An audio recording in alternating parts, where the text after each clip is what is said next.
Imana iguha umugisha, tuguhaye ikaze wowe udukurikiye. Waba warigeze kwisanga wafatiwe hagati y'ibintu bigaragara nk'aho ari byiza ndetse n'ibituma wiyumva nabi, wibaza niba ari umugambi w'Imana cyangwa se bikaba ari igitutu gisanzwe mu buzima, ukibaza niba gutinda kw'amasezerano ari uburinzi cyangwa se niba ari ubwo bufite muri wowe, cyangwa ugakeka ko ahari ari ukwizera. Muri iyi video tugiye gushyira ahagaragara ibimenyetso 8 bikomeye Bibiliya igaragaza kandi byagenzuwe mu buryo bw'umwuka, bizagufasha kumenya niba mu by'ukuri Imana ari iri kuyobora intambwe zawe. Ibi ntabwo ari amagambo yo guhumuriza, ibi ni ukuri ko mu mwuka. Ibi ni ibimenyetso byerekana gukora kw'Imana. Ni amajwi y'umwuka wera yongorera. Ibimenyetso by'umwuka bikuyobora ukava mu gushidikanya ukinjira mu gusobanukirwa, ukava mu kwibaza ukagana mu cyerekezo cyawe. Mu isi idahagarara, idahwema kurangaza umutima wawe, ihora igusaba ibisubizo ndetse igaha agaciro cyane kwigira no kwiyobora, aho abantu banyotewe no kugira ububasha n'imbaraga aho kugira ngo bace bugufi. Bishobora kumvikana nk'aho bidashoboka kumenya niba umuntu ari kugendana n'Imana cyangwa se ukaba uri kugenda mu nzira ihabanye n'ubushake bwawe. Ariko nyumva neza, kuyoborwa n'Imana ntabwo ari ibanga ryagenewe gusa batoranijwe. Ni uburenganzira bw'uwizera wese ubasha kugira ubutwari bwo kwizera ibisumba ibyo abasha gusobanukirwa. Bibiliya muri Zaburi ya 37, 23 na 24 iravuga ngo iyi ntambwe z'umuntu zikomejwe n'Uwiteka akishimira inzira ye, naho yagwa ntazarambarara kuko Uwiteka amuramije ukuboko kwe. Ibi birasobanura ko utari kugenda nk'inzerereza, ahubwo ufite umuyobozi. Ariko ni gute wavuga, ni gute wamenya gutandukanya gushaka kwawe n'ibikorwa biri kuyoborwa n'Imana? Gumana nanjye, kuko nyuma y'uyu munsi ntabwo uzongera gushidikanya, uzasobanukirwa, uzabasha gutandukanya.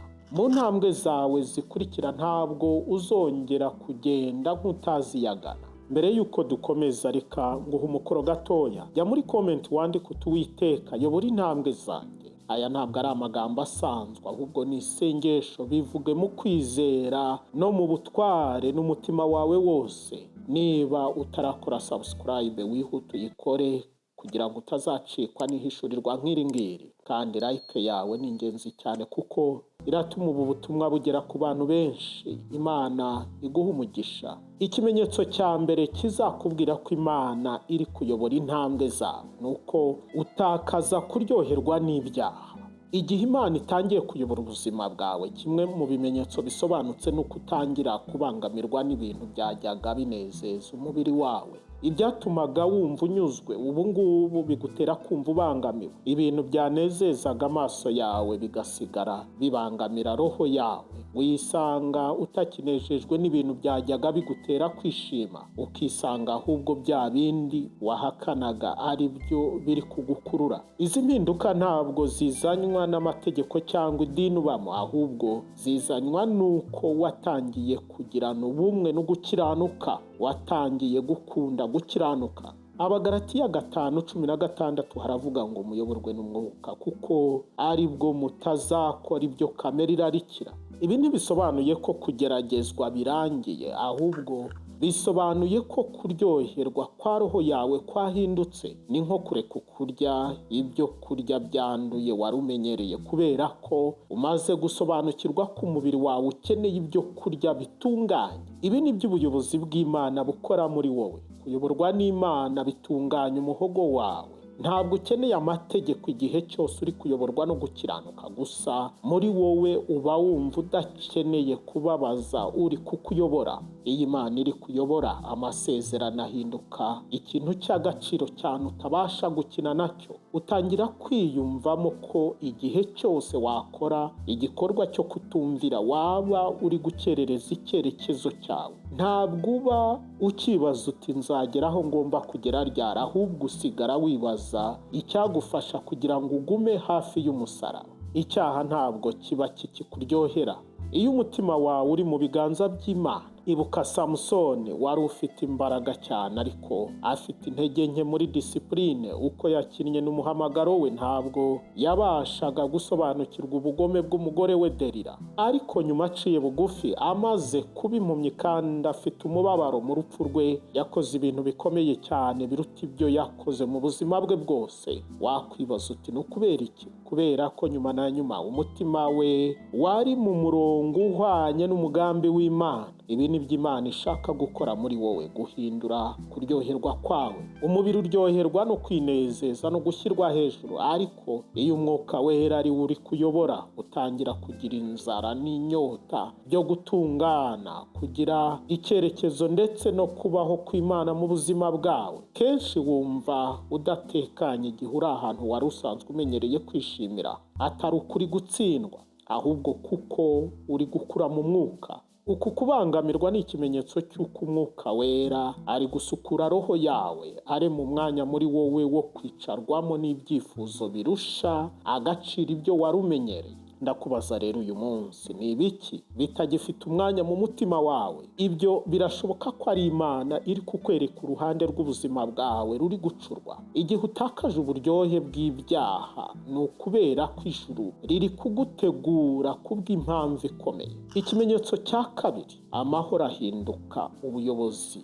Ahinduka umuyobozi w'icyerekezo cyawe aho kuyoborwa n'igitutu cyangwa puresha. Aya mahoro ntabwo ari ya yandi abantu bavuga, ni amahoro akora. Aya mahoro ntasobanura kuba ibibazo bidahari, ahubwo aya mahoro ni ukubaho kw'Imana mu buzima bwawe, nk'uko ijambo ribivuga mu Bakolosayi 3:15 riravuga ngo mureke amahoro ya Kristo atwarire mu mitima yanyu. Ibi bisobanuye ko amahoro tudasabwa gusa kuyakira, ahubwo ni imbaraga ituyobora. Iyo uri kuyoborwa n'umwuka wera, amahoro ahinduka ikimenyetso kikwereka amerekezo yawe, ikimenyetso cy'umwuka cyerekana inzira. Ariko iyo uri kuyoborwa n'umubiri, igitutu nicyo gifata umwanya w'ubuyobozi bwawe. Guhangayika bihinduka umutwaro udashobora kuba ukubiri n'ibitekerezo byawe. Gusiganwa n'igihe ntarengwa nibyo biguha icyerekezo. Umwuka wo gusiganwa uba hejuru cyane y'umwuka w'Imana.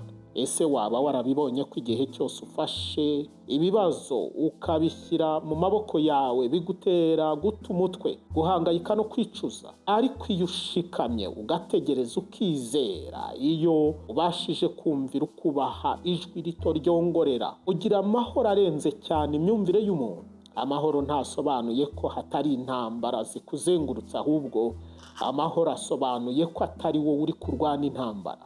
Amahoro yafate nk'ijwi ry'ikimenyetso kikwereka amerekezo. Iyo uyobye ntabwo gisakuza, ahubwo ikwereka aho ukwiriye kunyura kugira ngo utayoba. Uko niko Imana iyobora intambwe zacu. Iyo tuyobye inzira ntabwo iducira urubanza cyangwa ngo idushinje ibyaha, ahubwo idukosoza ubugwaneza. Ikintu kizakubwira ko uri kuyoborwa n'Imana, amahoro aba afite imbaraga cyane kurusha igitutu muri wowe. Igihe cyose mu mutima wawe wumva ushyigikiwe, naho ibyo ufite gukora byaba ari byinshi bingana gute. Umuntu uri kuyoborwa n'Imana ashobora kunyura mu miraba, ariko umutima we ugakomeza gutuza. Uwizera uyoborwa n'Imana ashobora kuba mu nzira zifunganye, ashobora kuba mu ntambara zikomeye cyane, yewe ashobora no kugambanirwa, ariko akagumana ibyiringiro by'uko Imana iyobora buri ntambwe atera. Aka kanya rero fata umwanya ubanza utekereze, uri kuyoborwa na puresha cyangwa uri kuyoborwa n'amahoro? Kuko amahoro ntabwo asakuza, amahoro arayobora, yicara ku ntebe y'umutima wawe nk'umwana. Amahoro ntabwo asenywa n'ikintu icyo ari cyo cyose. Amahoro ntagira ubwoba, ndetse mu gihe uyateze amatwi, amahoro akumenyesha igihe ukwiriye kugira icyo ukora cyangwa igihe cyo gutegereza, ndetse akakumenyesha n'igihe ukwiriye kwizera ko Imana iri kurwana urugamba mu buryo utareba. Ikimenyetso cya gatatu, gutinda kw'ibisubizo by'Imana. Ntabwo uba ukibyumva nk'aho Imana iri kukwima ibyo usaba cyangwa itazasohoza amasezerano. Kimwe mu bimenyetso bikomeye cyane bikwereka kuyoborwa n'Imana ni uko gutinda kw'ibyo usaba biba bitakigaragara nk'aho Imana yakwimye cyangwa itumva gusenga kwawe, ahubwo ukumva ko ari igihe cy'iterambere ryo mu mwuka. Iyo umuntu ari mu mubiri, gutinda kose abifata nk'igihano, ariko iyo umwuka ari uri kuyobora, utangira gusobanukirwa ko rimwe na rimwe gutinda ari bumwe mu buryo bwo gukora kw'Imana. Imana ntabwo gusa iri gutegura amasezerano, ahubwo nawe iri kugutegurira kwakira amasezerano. Habakuki 2:3 havuga ko ibyerekanywe bifite igihe byategekewe naho byatinda ubitegereze, kuko kuza ko bizaza ntibizahera. Ibi bisobanuye ko Imana ari yishyiraho igihe cya nyacyo, si wowe ubigena. Kandi iri ni ihame, Imana ntabwo ijya ikererwa mu gihe cyayo. Gutinda kw'Imana ntabwo ari ukwibagirwa.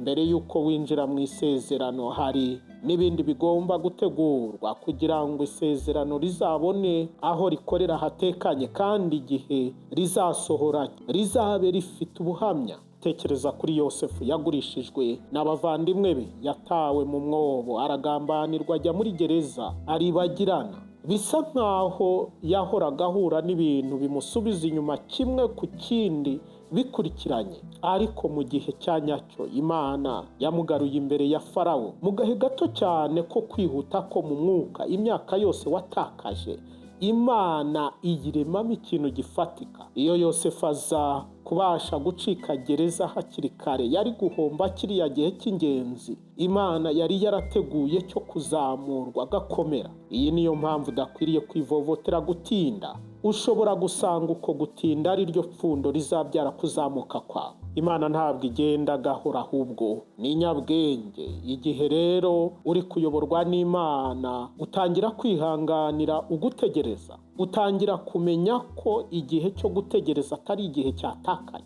ahubwo ni igihe cyo guhimbaza Imana, ni igihe cyo kugira icyubacyo. Benshi muri mwe ndabizi neza ko bari mu gihe batava aho bari, barahangayitse kubera ko nta kintu kiri kugenda. Ariko ndakubwira ko gutinda si uko Imana ikwima ibyo uyisaba, ahubwo ni igihe cy'impinduka. Imana iri gukuza ukwizera kwawe, iri gutunganya inzira zawe, ndetse iri kukuremamo imbaraga, kubera ko isezerano igufitiye ni rinini cyane, ntiwabasha kuririnda ukiri umunyantege nkeya.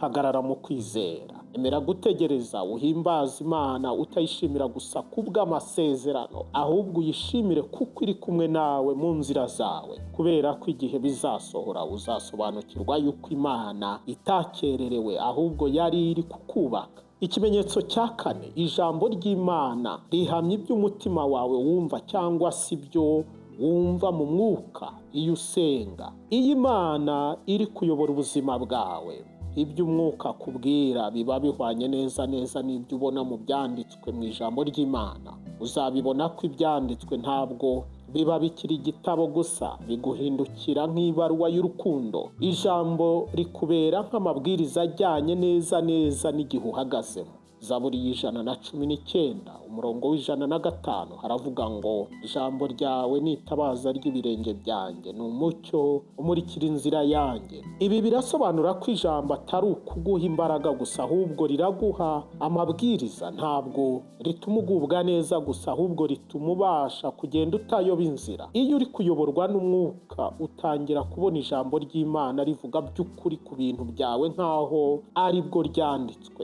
Ibi ntabwo ari impanuka, ibi ni igihamya. Ijambo ry'Imana rihinduka ibyo kurya bikomeza amarangamutima yawe, rigashyira ku murongo imyanzuro yawe, rigafata umutima wawe rikawushyira mu murongo w'ubushake bw'Imana. Ariko iyo uri kuyoborwa n'umubiri, kenshi Bibiliya iribagirana cyangwa ukayisuzugura. Imyanzuro yawe ukayishingira ku marangamutima aho kwita ku muteguro w'Imana. Uyu munsi ndagira ngo nkubwire ngo Imana ntabwo ijya ivuguruza ijambo ryayo kugira ngo ihaze amarangamutima yawe. Umwuka w'Imana n'ibyanditswe byera bivuga bimwe. Igihe rero uri mu murongo w'umwuka w'Imana, uzatangira kubona ibyo wiyumvamo.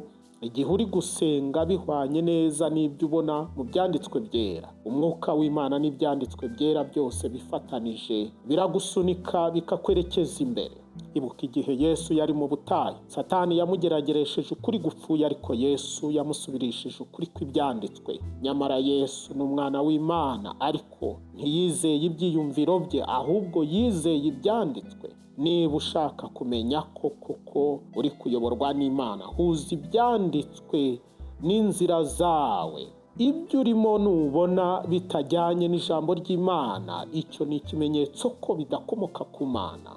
Birashoboka ko wagira ibyiyumvo bifite imbaraga nyamara ibyo uri gukora atari byiza. Niyo mpamvu wizera ukuze mu buryo bw'umwuka atibaza gusa ati ndiyumva gute kuri ibi bintu, ahubwo aribaza ati niki byanditswe bivuga kuri ibi bintu. Aka kanya rero ndakubaza nti uheruka ryari kumva ibyanditswe, kumva Bibiliya ihamya umutwaro wawe? Ni ryari uheruka gusenga wasoma ijambo ry'Imana rikaguha igisubizo ku mubabaro wawe? Ibi ntabwo ari impanuka.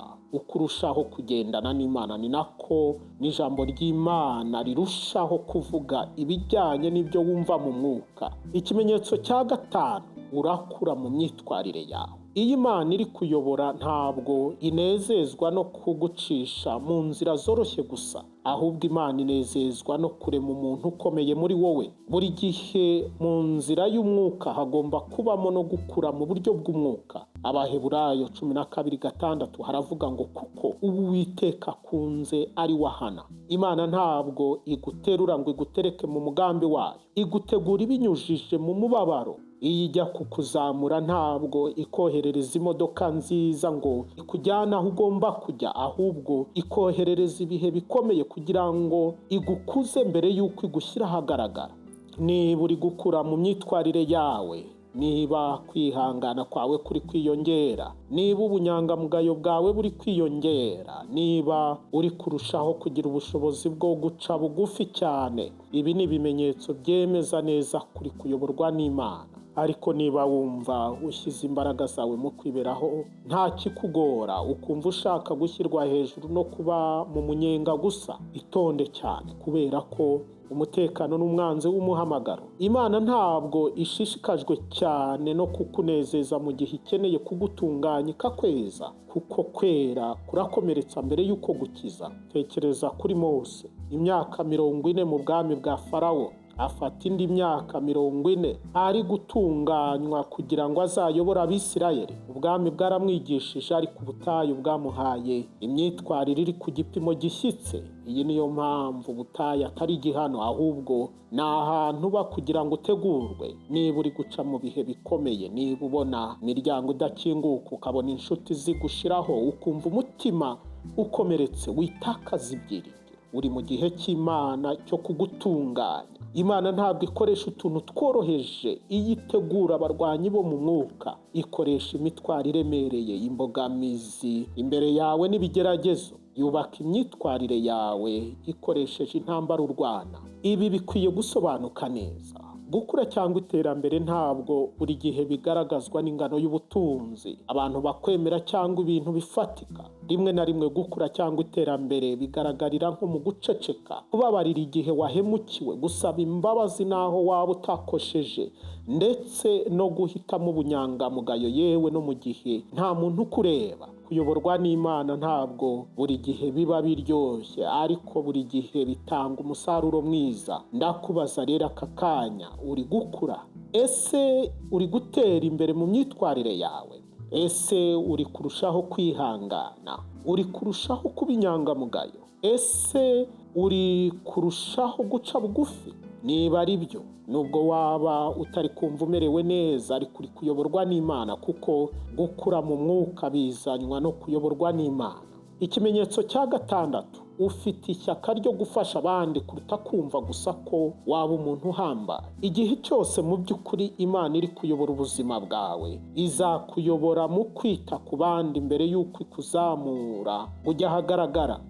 Nta na rimwe Imana igisiga amavuta ukwishyira hejuru. Umubiri uhorana inyota yo kugaragara, ariko umwuka iteka ushaka gufasha. Yesu yaravuze muri Matayo 20:26, ushaka kuba mukuru muri mwe ajya aba umugaragu w'abandi. Ibi birasobanura ko kuba umuntu ukomeye bitabujijwe, ariko bifite inzira bigomba gucamo itari ukwishyira hejuru. Mu bwami bw'Imana inzira yo kuzamurwa buri gihe itegurwa n'amatorosho. Kuzamurwa ntabwo bitangwa n'izina. Gufasha cyangwa se kwita ku bandi nicyo kibuga gitunganyirizwamo ahazaza h'umuntu. iyo uri kuyoborwa n'Imana uhagarika kwibaza utese ni kure hangana iki nabasha kugera, ahubwo usigara wibaza utese ninde nazamura, kuko impano Imana iguha si izo kugira ngo wowe ubwawe uzamuka, ahubwo ni ukugira ngo abandi bakuzamukireho.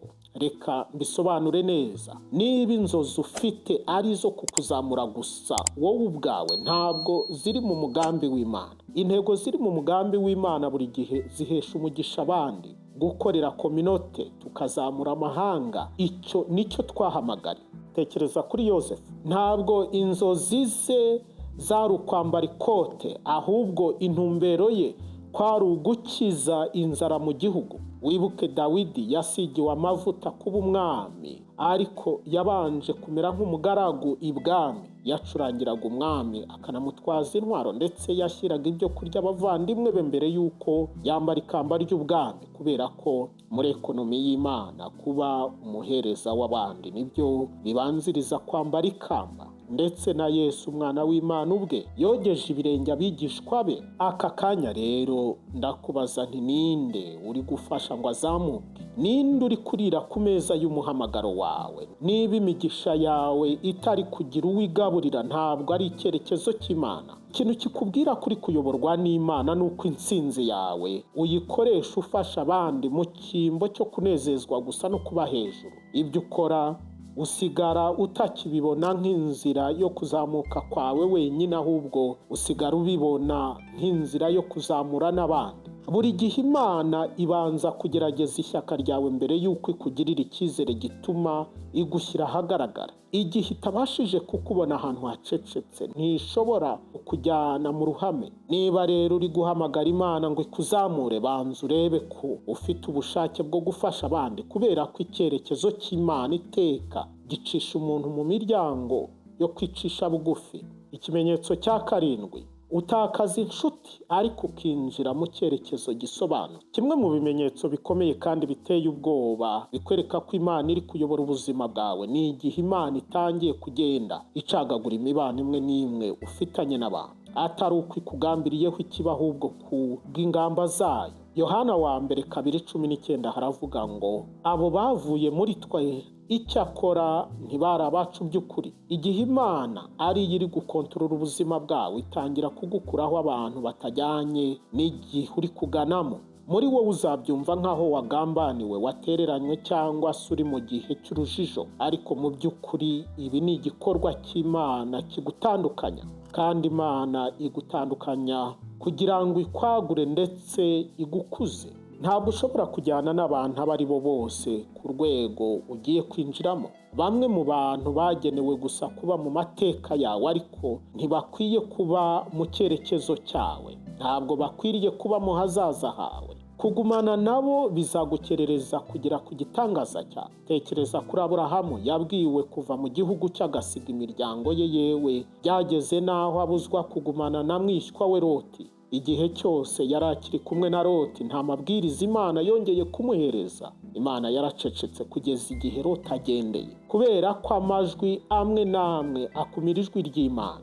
Abantu bamwe mu buzima bwawe bakumira iterambere ryawe. Imana igenda yirukana abantu mu buzima bwawe nk'uko umuganga abaga ikibyimba akagikura mu mubiri, atari ukwikwanza, ahubwo kugira ngo igukize. Ntukajye witiranya kugutandukanya kw'Imana no gutsindwa. Iyo Imana iri kuyungurura abantu ugendana nabo, iba iri gukuraho ibirangaza kugira ngo werekeze umutima ku by'agaciro ukwiye kwitaho. Kubera ko kenshi dutakaza umwanya twita ku bintu bidafite umumaro. Imana ntabwo ishaka ko wishingikiriza ku bantu, kuko si bo nkomoko yawe. Izabareka bagende kugira ngo ikwereke ko icyerekezo cyawe kidashingiye kuri bo. Benshi muri mwe ndabizi bababajwe cyane no gutakaza inshuti, abajyanama, ndetse na bamwe mu miryango yabo bakekaga ko bazagumana iteka ryose.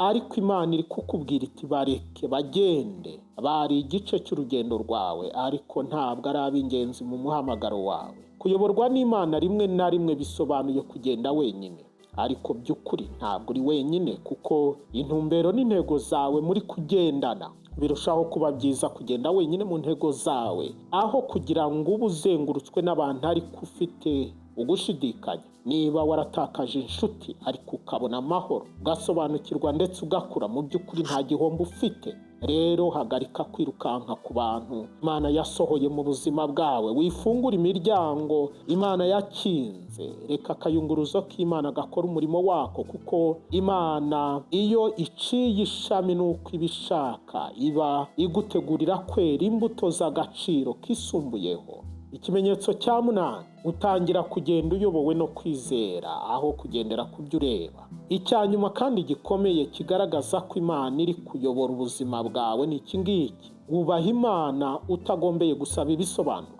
Uragenda yewe no mu gihe utari kureba aho ugana, ugenda utagombye kugira ikikwereka inzira. Uravuga uti yego no mu gihe ubona ibintu bidasobanutse. Abakorino ba 2:5 haravuga ngo kuko tuba tugenda tuyoborwa no kwizera, tutayoborwa n'ibyo tureba. Iri ni ihame rigenga ubuyobozi bw'umwuka. Umubiri usaba ibisobanuro, umubiri usaba ibisubizo byose mbere yo kwiyemeza, ariko ukwizera kubatswe mu buryo bw'ibanga. Igihe uri kuyoborwa n'Imana, ntabwo buri gihe ubona ibisobanuro, ahubwo gusa wakira amasezerano ariko ntiwerekwe inzira bizacamo. Utera intambwe ya mbere. Kwizera ni nko kugendera mu bihu mw'ijoro ufite itoroshi yonyine. Ntabwo urumuri rubasha kumurika inzira yose, rumurika gusa udutambwe dukeye imbere yawe. Uku niko Aburahamu yagiye. Yarahamagawe ngo asige ibintu byose yari amenyereye, agenda atazi yajya. Uku niko Petero yasize ubwato, ahagarika kugenda mu mazi, agendera ku ijambo. Uku niko Mariya yaretse byose, aravuga ati data, ibyo uvuze bingirirweho. Nubwo atarasobanukiwe ingaruka uku kubaha kuzamugiraho. Umubiri uravuga uti banza unyereke mbere yuko ngira icyo nkora, ariko Umwuka Wera arakongorera ati tera intambwe ndakwereka. Niba uri gutegereza ibisubizo byose mbere yuko wubaha, ntabwo uri kugendera mu kwizera, ahubwo uri kuyoborwa n'ubwoba. Ariko niba ufite ubushake bwo kuvuga yego n'ibiganza byawe bihinda imishyitsi, niba ufite ubushake bwo kugenda nyamara nta cyerekezo ubona, niba udatewe isoni no kwitwa umusazi mbere yuko ugera ku musaruro, aho ngaho Imana iri kukuyobora. Ntabwo buri gihe kuyoborwa n'Imana bikuzanira amahoro. Kuyoborwa n'Imana bigendana n'ukwemera, bigendana no kudashidikanya naho waba utazi ibiri bukurikireho. Ubusobanukiwe neza uri kuyobora uwo ari we. Uku niko kwizera kuri ku gipimo kiri hejuru. Kuri uru rwego rwo kureka byose, utangira kumva Imana nk'umuyobozi wawe, aho kuyumva gusa nk'igomba kugira ibyo iguha. Iyo Imana icecetse mu nzira yawe, si ukuba wayobye, ahubwo nuko ukiri mu cyerekezo. Aka kanya ndabizi hari benshi bari aha hantu hacecetse. Imana yabahaye amasezerano nyuma iraceceka, yabahaye amasezerano ariko ntiyabereka inzira. Muri mu rugendo, muracyahimbaza Imana kandi muracyayubaha. Nshuti zanjye, iki ni ikimenyetso kidashidikanywaho ko Imana iri kuyobora ubuzima bwanyu. Si uko wumva utinyutse, ahubwo kuko wizeye ufite ahazaza hawe mu biganza bye. Ntabwo ukeneye kugira ibyo werekwa kuko ufite ibyanditswe byera. Ntabwo ukwiye kugendera ku byo ureba, ahubwo gendera ku byo Imana yavuze. Uyu munsi rero ndagira ngo nkubaze ikibazo: ese waba ubayeho wegurira Imana urugendo rwawe, cyangwa uri kubaho uhangana no gukontorora ubuzima bwawe? Ese urashikamye byuzuye mu gutegereza Imana ngo igaragarize ubumana bwayo mu buzima bwawe, cyangwa uri guhangana no gushaka gutuma ibintu bigenda uko ubishaka? Ese waba uri kureka Imana ikayobora, cyangwa uri kuyihamagara ngo yuzuze imigambi yawe? Kuyoborwa n'Imana ni ukuvuga uti ntihabeho ubushake bwanjye, ibyo ushaka bibe, nubwo ntabona inzira naho bitanezeza, ariko ubushake bwawe Mana bubeho. Amen. Niba ubu butumwa bugukoze ku mutima, jya muri comment wandike uti Uwiteka, nizeye ubuyobozi bwawe, nyobora nubwo hari ibyo ntabasha gusobanukirwa. Reka ibi bibe itangazo ryawe uyu munsi, kuko ntabwo gusa Imana iri kwandika amateka yawe, ahubwo iri kugendana nawe mu byo unyuramo byose. Fasha abandi kubona ubu butumwa, ukanda like, ukore subscribe kugira ngo utazacikwa n'ibiganiro nk'ibi ngibi. Urakoze cyane. Imana iguhe umugisha.